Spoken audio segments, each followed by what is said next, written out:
Head of National Institute of Credit Administration, how do you align your goals with that of national goals, the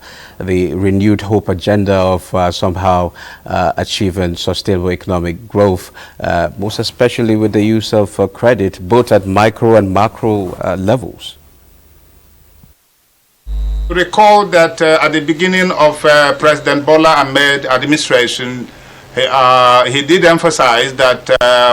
the major economic blueprint that is coming up for Nigerian people is to introduce consumer credit. And then I think that process has long started and is gaining very strong momentum. But that singular statement from the president is throwing up a lot of things, because when you talk about the various phases of credit, business credit, trade credit, consumer credit, financial credit, international credit, and credit that is even given by the government to highly disadvantaged people in the economy. It requires a gamut of structure, restructuring both our individual attitude, our national focus, the world view of Nigerian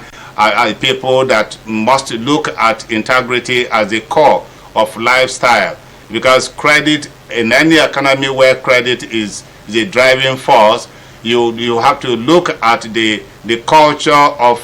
probity and accountability, the culture of integrity and honesty, and so that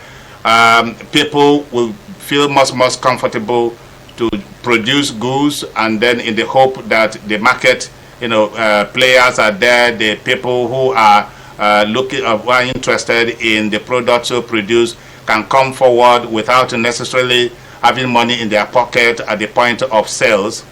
but can tie up what they earn on a monthly basis with government. But then it takes a whole lot of effort. I've just mentioned one aspect of it which is very critical, that the first thing is to